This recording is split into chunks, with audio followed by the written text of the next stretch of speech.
এখনো 2 থেকে 5 টাকায় চুল দাড়ি কাটেন সাতক্ষীরার কালীগঞ্জের পরিতোষ রায়। এখনো যে যা দেয় 2 টাকা 5 টাকা, বহুত গরিব বুড়ো মানুষ পাগল যারা তারা দিতে পারে না, তাদের এমনি আমি কাজ করে দেই। যে কোনো জায়গায় যে কোনো অবস্থায় চুল কাটতে পারেন এই দক্ষ নাপিত। এমনকি অসুস্থ মানুষদের বিছানায় শুয়েও চুল কাটেন পরিতোষ। হঠাৎ একজন অসুস্থ, মাথাটা শুধু বের করে দিলে ওলক চুল কাটি দেয়। খেতার করতে মাথাটা, মশুরির করতে যদি মাথাটা বের করে দেয় ওলক চুল কাটি দেয়। দীর্ঘ 60 বছর ধরে চুল কেটে সেবা করে আসছেন সাতক্ষীরার কালীগঞ্জের কৃষ্ণনগরের পরিতোষ রায়। বয়সের ভারে নুয়ে পড়লেও মানসিক দৃঢ়তায় তিনি এখনো দাপিয়ে বেড়ান পুরো এলাকা। উনি পরিতোষ বিশ্বাস, পাকিস্তান ফিরিয়াতে চুল কাটে।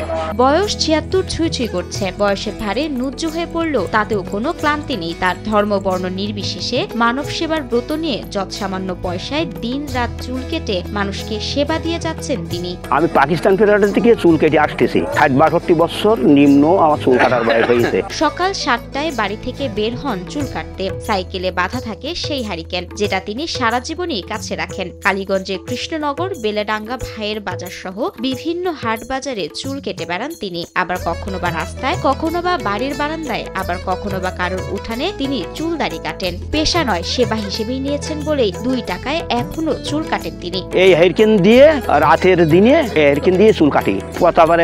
পথে ঘাটে বা লোকের বাড়িতে আসতে পারে না, তারা অনেক লোক শুয়ে থাকে, শোবানো অবস্থায়ও কাটি। পথে ঘাটে যে যেভাবে চায় সেভাবেই চুল কাটেন পরিতোষ। টাকা ছাড়াও চাল ডিম দিলেও খুশি মনে কাজ করে দেন তিনি। পথে ঘাটে মাঠে হাটে রান্না করে সেচির কোলে টেমি দিয়ে হেরকিন দিয়ে ডিম দিয়ে চাল নিয়ে যে যেভাবে দেয় সেইভাবেই আমি তাদের কাজ করিয়ে আছি। পরিতোষের ব্যবহার আর কর্ম দিয়ে এলাকাবাসীর মনে জায়গা করে নিয়েছেন তিনি। মন প্রাণ ভরে তাকে শ্রদ্ধা আর ভালোবাসেন এলাকাবাসী। ওনার জন্য মানুষ খুব আনন্দ বোধ করে, এই জন্য ওনার প্রতি খুব শ্রদ্ধা ভালোবাসা জানায়। হিন্দু, মুসলমান, বৌদ্ধ, খ্রিস্টান কোনো জাতির কোনো ভেদাভেদ নেই।